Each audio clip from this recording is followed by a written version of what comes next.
గతంలో అంటే ఎన్నికలైన తర్వాత మీరు మహారాష్ట్ర అనుకోండి, లేకుంటే ఇతర రాష్ట్రాలకు సంబంధించి అనుకోండి, చాలా చాలా వేదికలుగా సోషల్ మీడియా వేదిక కూడా మీరు ప్రశ్నించారు.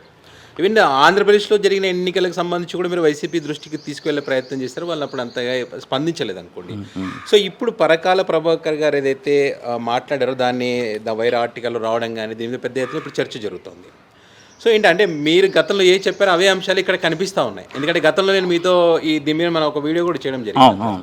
ఏంటి సార్ అంటే నిజంగా ఎందుకు ఇంత ఆలస్యం చేస్తా ఉన్నారు? ఇప్పుడు ఎందుకు ఇంత పెద్ద చర్చ జరగడానికి కారణం ఏంటి? అంటే ఆంధ్రప్రదేశ్ ఎన్నికలు, ఒరిస్సా ఎన్నికలు ఫ్రాడ్ అని చెప్పేసి నేను మనకి జూన్ 4 రిజల్ట్ వస్తే జూన్ 15, 20 తారీఖులో ఫస్ట్ వీడియో చేయడం జరిగింది. ఓకే.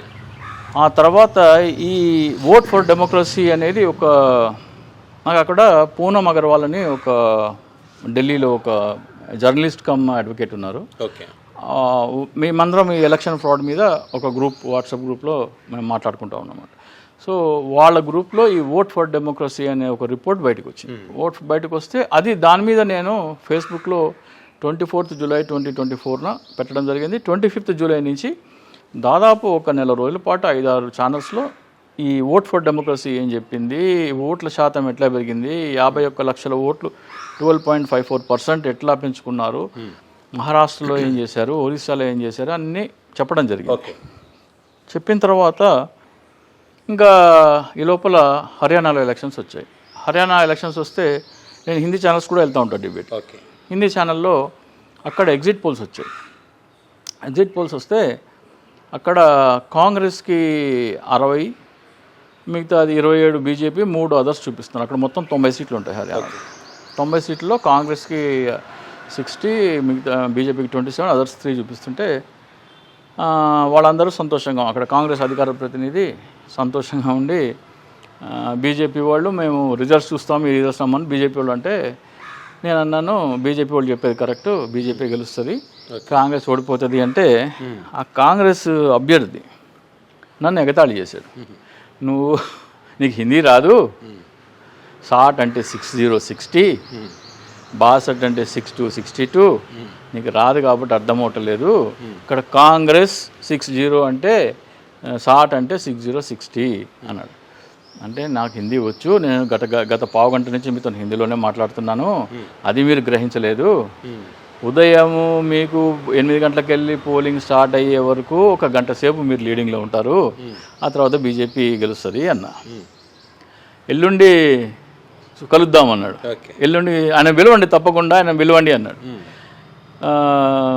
8 అక్టోబర్ అనుకుంటా. 8 అక్టోబర్ రోజున పొద్దున్న 7:30కి ఆయన కాల్ చేశాడు నాకే, నంబర్ తీసుకొని, వస్తావా డిబేట్కి అన్నాడు. వస్తా, వెయిటింగ్ అన్న. అయిపోయింది, 8 o'clock అయింది. 8:15 కల్లా కాంగ్రెస్ లీడింగ్ 72, 90లో. కాంగ్రెస్ లీడింగ్ 72, బీజేపీ 12, మిగతా అదర్స్. क्या राजशेखर जी 72, 72 माने 72, अंग्रेजी में 72, आपको दिख रहा है कुछ? ओके, हम 11 बजे बात करेंगे, मुझे दिख रहा है 11 बजे बात करेंगे. 10 o'clock है सीन रिवर्स. కాంగ్రెస్ 35, బీజేపీ 65 మారిపోయింది. అంటే మీరు దేని దృష్టిలో పెట్టుకొని చెప్పారు అన్నమాట? ఆంధ్రప్రదేశ్లో చూసి ఇది చూసి అక్కడ చెప్పాను. నాకేం తెలుసు. ఆంధ్రప్రదేశ్లో జగన్మోహన్ రెడ్డి గారు 100 నుంచి 110 స్థానాలు గెలవాలి. ఆంధ్రప్రదేశ్లో జరిగింది ఫ్రాడ్. అయిపోయిన తర్వాత, ఎన్నికలు అయిపోయిన తర్వాత విత్ ఇన్ 2 o'clock 2:30 కాల్ చేశాడు. నువ్వు ఎట్లా చెప్తున్నావు అంటే ఆంధ్రప్రదేశ్లో ఇది జరిగిందన్న. ఏం చేయాలి? ఫస్ట్ మీ ఓడిపోయిన సభ్యులందరూ ఈవీఎం వెరిఫికేషన్ కోసం అప్లై చేయాలి. నేను సజ్జల రామకృష్ణ రెడ్డి కూడా అది చెప్పా. ఇక్కడ మనం ఓడిపోయిన 164 ప్లస్ ఓడిపోయిన 21 ఎంపీస్ మనం ఇది చేయాలండి. చేస్తే సుప్రీంకోర్టు ఇచ్చిన ఆర్డర్కి వాళ్ళు ఇచ్చిన ఎస్ఓపికి మిస్ మ్యాచ్ అవుతుంది. ఆ ఎస్ఓపి ఏదైతే ఉందో ఈవీఎం ట్యాంపరింగ్ని పట్టుకునే బదులు ఆ ట్యాంపరింగ్ చేసిన వాళ్ళని తప్పించేందుకు రూపొందించినట్టు స్పష్టంగా కనపడుతుంది. దీన్ని మనం ఛాలెంజ్ చేయాలి అంటే సజ్జల రామకృష్ణ రెడ్డి గారు ఏమన్నారంటే, నేను చదివాను, మన అడ్వకేట్లు అందరూ చదివారు, నీకు మాకంటే ఎక్కువ తెలుసా అన్నారు. ఇంకా సరే, అంత మాట అన్న తర్వాత మనం ఏం మాట్లాడలేదు, మనం లా కూడా చదవలేదు. సో వాళ్ళకి చెప్తే వాళ్ళు ఏం చేస్తారు, మనం ఏం చెప్తే అది చేశారు వాళ్ళు. అక్కడ ఉదయ్ భాన్ అని పిసిసి ప్రెసిడెంట్ ఉంటారు, ఆయనకు చెప్పాను నేను, మీరు ప్రతి ఒక్క క్యాండిడేట్ ఈవీఎం వెరిఫికేషన్ కోసం అప్లై చేయాలి 5% పోలింగ్ స్టేషన్ అని అంటే నేను చెప్తాను, చెప్పడం కాదు, సర్కులర్ ఇష్యూ చేయి. ఓకే. సర్కులర్ అంటే పాపం సర్కులర్ ఇష్యూ చేశారు. సర్కులర్ ఇష్యూ చేస్తే 8th అక్టోబర్న రిజల్ట్స్ వస్తే ఆయన 14th October morning 10 o'clock 11 o'clock issue చేసినాడు. అందరికీ చేరేటప్పటికల్లా ఆ డే అయిపోయింది. 15th October 8 + 7 15 7 days time. 15th రోజు అందరూ ఒక 35-36 మంది వెళ్ళి కొంతమంది 14th రోజు అప్లై చేశారు. మిగిలిన వాళ్ళు ఒక 35 మందో 36 మందో 15th రోజు వెళ్ళి అప్లై చేయడానికి వెళ్తే నిన్న ఈవినింగ్ టైం అయిపోయింది, ఓకే, ఇవాళ తీసుకోమన్నారు. ఎట్లా అయిపోతుందయ్యా నిన్న ఈవినింగ్ టైం అంటే 7 days కదా టైం అన్నాడు. అవును, 8th ఫలితాలు వస్తే 7 days అంటే 15th లాస్ట్ డేట్ అవ్వాలంటే అట్లా కాదు, 8 కూడా లెక్క పెట్టాలంటాడు. 8, 9, 10, 11, 12, 13, 14 8, 9, 10, 11, 12, 13, 14 టైం అయిపోయింది. 8 లెక్కేసుకో అన్నాడు. వాళ్ళు వచ్చి నాకు చెప్తున్నారు, అరే రాజశేఖర్జీ నువ్వు 15th ఎట్లా అన్నావు, 14th కదా లాస్ట్ డేట్ అని నాకు లెక్క చెప్తున్నారు వాళ్ళు. నువ్వు ఎవరయ్యా టికెట్ ఇచ్చింది నీకు, ఫలితాలు ఎప్పుడు ఇచ్చినాయి అంటే నిజంగానే 8th వచ్చినాయి కదా. 8th ఎప్పుడు వచ్చినాయి నీకు, 2nd పొజిషన్లో నువ్వు ఉన్నావని నీకు లెటర్ ఎప్పుడు ఇచ్చినాడు, ఈవినింగ్ 6:30కి ఇచ్చినాడు. మరి 8 లెక్క పెడతావు అంతే కదా. 8th రోజు సాయంత్రం 6:30 గంటలకు నీకు ఇస్తే నువ్వు దాంట్లో ఏంటి 2nd and 3rd పొజిషన్ ఉన్న వాళ్ళు మాత్రమే అప్లై చేయాలా. ఓకే. సో ఈవినింగ్ 6:30కి ఇస్తే నువ్వు ఎట్లా అప్లై చేస్తావు, మార్నింగ్ 10 o'clock to 5 o'clock కదా ఆఫీసు, కలెక్టర్ ఆఫీసు, ఎట్లా అప్లై చేస్తావు? ఆ రోజు ఎట్లా కౌంట్లోకి తీసుకుంటున్నావు అడగాలని తెలియలేదా నీకన్నా? అప్పుడు వాళ్ళకి వెళ్ళింది, కానీ టైం అయిపోయింది. ఓకే.